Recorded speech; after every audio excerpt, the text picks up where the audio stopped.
Horas, Horas, Horas, Balige Academy dari tepian Danau Toba yang indah. Oke, kita dengarkan lagi ya.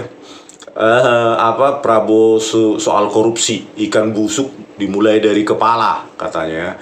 Ikan busuk dimulai dari kepala. Oke, kita dengarkan coba ini ya videonya biar kita tunjukkan ya dia kepala itu mulai dari mananya maksudnya. Mau menteri, Kapolri atau apa kan? Jadi harus jelas. Oke, lanjut. Ini kita putarkan.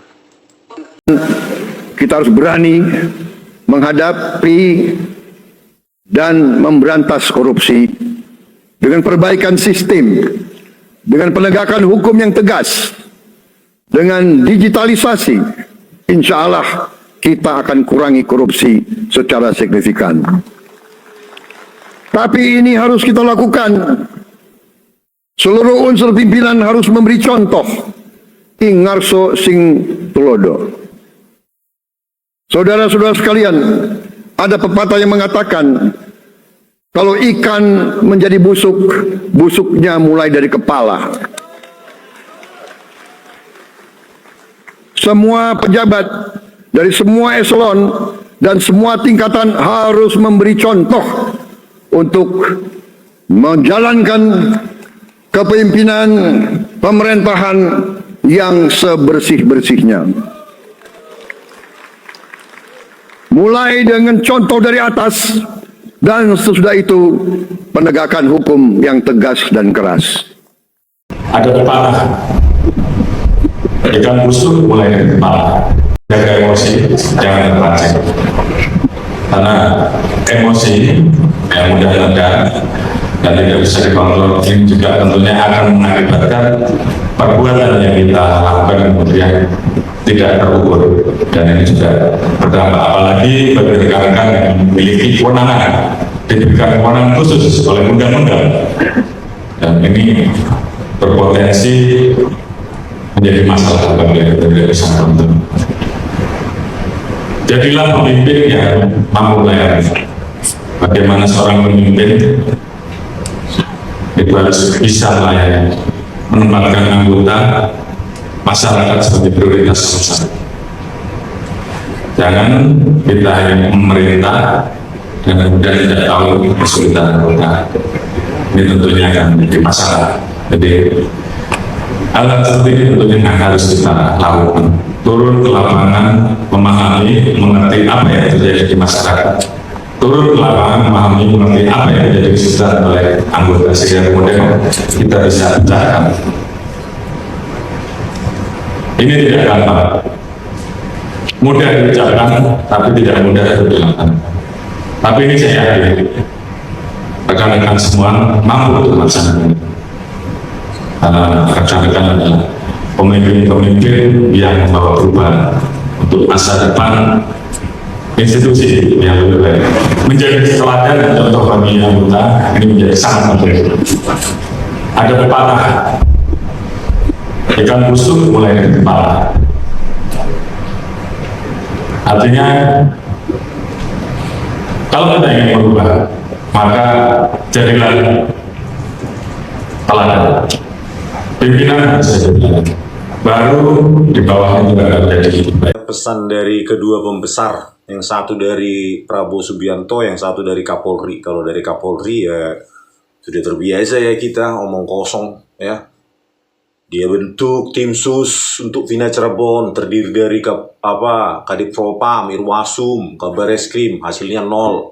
Saya laporkan Tito Karnavian dan Krisnamurti, rekayasa video CCTV digital kasus Jessica Wongso, ya, menggunakan software gratis, iRedShop dan FreeMake yang dilakukan oleh ahli forensik digital Bareskrim Polri juga, Kombes Muhammad Noah Lazar dan kolega Afdi, ya, itu si Christopher, nggak ada, dianggap tong kosongnya ya, siapa ini, si Kapolri Banci ya, Kapolri Banci yang sudah terlalu lama dia memimpin institusinya, sehingga Polri semakin buruk, ya, terkorup se-Asia Tenggara, prestasinya terakhir tahun 2023. Omong kosong ya, pepatah mengatakan ikan busuk dimulai dari kepala, ya dia yang busuk, ya. Dia yang busuk apalagi, kecuali dia masih menganggap dirinya nggak busuk ya. Pengecut itu Kapolri ya, Kapolri terburuk sepanjang Indonesia ada ya. Ya untuk Pak Prabowo Subianto ini Pak ya, pesan Anda kan pepatah ikan busuk mulai dari kepala, menyelenggarakan pemerintahan yang bersih, tegas. Ya ini Dito Aryo Tejo ini ya, Dito Aryo Tejo Menpora Anda ini orangnya ini di keputusan nih. Ada tabelnya, menerima 27 miliar kasus korupsi BTS 4G. Dia mengakuinya, antara mengakui dan tidak mengakui, tetapi dikembalikan ke Irwan Hermawan, si pemberi ini, melalui pengacaranya, Magdir itu ya. Masa setelah dibalikkan uang suapnya selesai masalah, ini November sampai Desember 2022, ini dia, ini keputusan ini. Masa orang seperti ini bisa menyelenggarakan Kementerian Pemuda dan Olahraga dengan bersih kalau dia track recordnya seperti ini ya, untuk memafiai perkara dia terima 27 miliar supaya proses penyidikan dan penyelidikan di Kejagung bisa dihentikan ya kasus ini. Inilah bayangkan mafia perkara ini. Terus bagaimana pemerintahan Anda menyelenggarakan pemerintahan yang bersih kalau ini orang ada? Ya. Belum lagi Menteri Hukum itu, Edi Hiares. Ya, sprindiknya tertahan di ini. Di mana itu meja penindakan Direktur Deputi Penindakan KPK. Ya. Bagaimana lah orang itu bisa menyelenggarakan Kementerian Hukum yang bersih? Ya, kalau dia terlibat suap 8 miliar untuk kasus izin tambang ya, perusahaan izin tambang. Terus ini juga Gerindra, partai Anda juga ini, Sugiono malah Anda angkat jadi Menlu. Ya, dia menerima lewat Nistra Yohan, stafnya. Ya, pada saat itu Sugiono ini wakil ketua Komisi 1 DPR RI 2019-2024. Ya, dia tinggal mengklaim aja, saya tidak pernah menerima uang itu, kan gampang. Nggak pernah diperiksa KPK ini. Terus bagaimana lah orang ini bisa menyelenggarakan pemerintahan atau kementerian luar negeri yang bersih? Ya. Ini Nistra Yohan ini nggak diapa-apain oleh KPK atau Kejaksaan Agung ini. Nggak dikejar Nistra Yohan tadi mana sekarang ini. Ini orang 70 miliar ini korupsi BTS 4G. Ya. Diakui oleh Hermawan, ya. Irwan Hermawan terdakwa itu. Sampai detailnya juga di Swiss Bell Hotel Pondok Indah. Setelah itu di daerah di Gandul Depok, salah satu hotel di Sentul Bogor ya. Terus bagaimana lah orang ini mau menyelenggarakan kementerian yang bersih kalau cacat begini nih? Jangan ngomong-ngomong aja lah Pak Prabowo. Aduh, rakyat itu udah bosan lah dengan ngomong-ngomong. Terus ini Erlangga Hartarto ya, terlibat dalam korupsi minyak goreng, negara rugi 6,47 triliun ya. Cuma Lin Chee-wei ini orang yang dipenjara, padahal dia Lin Chee-wei stafnya si ini Erlangga Hartarto ya. Mereka mengeluarkan kebijakan untuk DMO sehingga langkalah minyak goreng, padahal kita penghasil CPO terbesar di dunia. Akibat kebijakan orang dua ini ya, Erlangga Hartarto dan Muhammad Lutfi ini, langkahlah minyak goreng, keluarlah uang negara untuk mensubsidi, padahal karena kebijakan mereka gitu, sehingga langka minyak goreng, keluarlah subsidi sekian triliun dari negara, rugilah negara. Tetapi yang dipenjara hanya ini orang ini dua, aman tuh ya. Banyak publik menduga ini orang supaya jangan keluar sprindiknya mundur dari ketum Golkar, rumornya ya. Penegakan hukum kok begini. Terus ini Pak, Blok Medan, KPK tidak memeriksa orang ini, padahal dari Suryanto ya, kasus izin tambang itu di Maluku Utara ya, Suryanto ini mengatakan ya, Suryanto ini kepala dinas apa ini ya, bahkan terdakwanya juga ini ya, Abdul Ghani, ya, mengatakan kode itu milik istri wali kota Medan, istri Bobi, ya. Kasus suap tambang di di Maluku Utara. Kenapa orang ini dua nggak diperiksa KPK atau dipanggil Kejagung? Milih-milih. Penegakan hukum kalau milih-milih, tunggu sajalah kehancuran sebuah negara, ya. Pasti negara ini akan menuju kehancuran, pembusukan, bukan karena rakyatnya, ya karena presidennya dan jajarannya gitu loh, nggak tegas gitu. Harusnya kan tutup mata aja, mau dia anak temennya kek, menantu temennya, putri temenmu, ya, bahkan anak sendiri, harus tutup mata supaya negara ini bisa bertahan. Kalau begini distrust publik kepada penegakan hukum, karena milih-milih kan, si ini dulu target karena lawan politik, ya, si ini tahan dulu di meja sprindik, ya, sprindiknya tahan dulu di meja deputi penindakan KPK. Oh, si ini Sugiono jangan panggil Kejagung, jangan panggil karena itu Gerindra. Si ini jangan panggil karena itu Golkar. Alah, kalau kayak gitu, ya habislah negara ini. Bukan apa-apa ya, karena perbuatan kalian menyelenggarakan pemerintahan yang tebang pilih, penegakan hukum yang tebang pilih. Hentikanlah itu, Pak Prabowo. Cukup rejim sebelumnya yang melakukan itu. Anda harus berbeda, gitu loh. Kalau Anda cinta pada republik ini, katanya Bapak pernah bilang, ya, siap mati untuk republik ini, siap mati untuk rakyat ini, ya. Bukan berarti hanya dikasih makan bergizi gratis, MBG, bukan Pak, lebih dari itu, ya. Sebenarnya lebih dari itu tuntutan rakyat.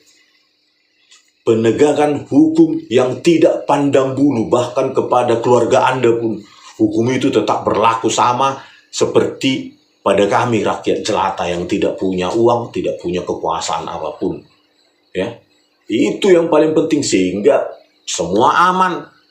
Investor datang, tenaga kerja banyak, ya, perusahaan asing berlomba-lomba berinvestasi di negara ini, dan rakyat bekerja, dan Anda tidak perlu memberikan makan gratis karena orang tuanya sudah bekerja. Untuk apa? Orang tuanya sudah misalnya pendapatannya minimum 10 juta sebulan, ya untuk apa dikasih makan siang gratis? Saya mau menyediakan anak saya sendiri makanan yang lebih sehat, yang bisa saya kontrol, gitu loh. Saya percaya apa yang menjadi asupan dia, kan begitu, kan? Lebih diutamakan atau ini, ya, harusnya ini penegakan hukum. Ya, orang kan kalau dilihat indeks persepsi korupsi kita, ya, tahun 2000 berapa itu? 2022, 23, 24 itu 3 berapanya itu? 3,4 ya, 100 urutan ke 115 terburuk dari 180 atau 110 dari 180 negara. Siapa lah yang mau datang ke sini? Misalnya Tesla gitu. Ya pasti mikirlah Tesla. Penegakan hukum kayak gini, indeks persepsi korupsinya hancur 115, ya dia pindah ke Vietnam. Pasti dia berpikir begitu, making decision, ya. Atau perusahaan-perusahaan besar lainnya yang menyediakan puluhan ribu tenaga kerja dan transfer teknologi yang sangat penting untuk generasi Indonesia ini, ya kita kalah. Kenapa? Ya penegakan hukum yang buruk, ya. Penegakan hukum yang buruk, belum lagi kasus rekayasa, ya, di kepolisian malah sumber rekayasa seperti kasus Jessica Wongso, otaknya malah Tito Karnavian dan Krisnamurti, ya. Sudah tebang pilih, suka rekayasa juga, suka memeras juga.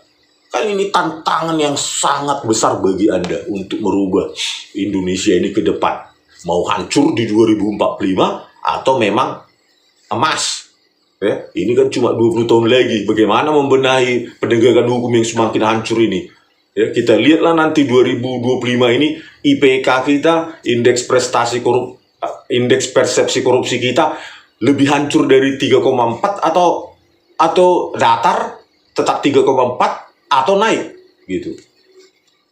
Ya, kalau insting saya nggak dibenahi ini mulai dari awal tahun 2025, maka ini akan makin anjlok.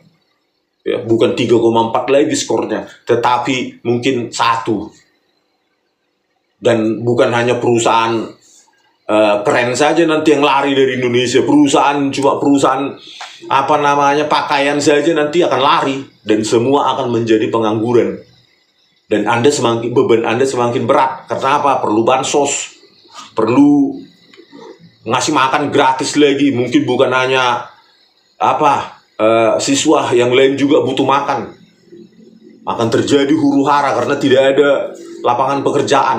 Dimulai dari penegakan hukum, Pak Prabowo. Saya nggak perlu ngajarin lah, Anda 100 kali lebih smart dari saya. Pasti itu, dengan pengalaman luar biasa. Tetapi saya sebagai rakyat jelata mendesak, bisanya kan cuma mendesak. Mengingatkan, kembalilah kita ke amanat rakyat itu. Gitu. Yaitu mulai Pak, bersihkan, ganti itu Listio Sigit Prabowo, Kejaksaan Agung, dan lainnya. Tito Karnavian, sumber masalah di Republik ini. Gitu loh Pak. Harus berani membuat langkah drastis, revolusioner dan radikal untuk gitu. Bila perlu, tiru itu Republik Georgia itu untuk membubarkan kepolisian. Supaya apa? Supaya terpilih orang-orang yang masuk ke polisi, penegakan hukum bagus, investasi datang dengan sendirinya, lomba-lomba itu Pak. Saya yakin seperti di Jepang itu. Semua perusahaan besar ada di Jepang. Karena apa Pak? Yaitu penegakan hukum yang bagus. Kalau seperti ini, ya gelombang PHK tahun 2025 akan semakin besar, 2026 semakin besar karena investor akan lari. Baik dalam maupun luar negeri ya. Bahkan mungkin orang Indonesia yang punya duit pun lebih baik saya investasi di Vietnam, pikirannya dia mungkin ya. Bisa jadi seperti itu saking khawatirnya dengan penegakan hukum di Indonesia ini ya, memeras, rekayasa, menipu, ya, milih-milih, ya, udah terbiasa. Oke pemirsa, sampai jumpa di video kami selanjutnya. Horas.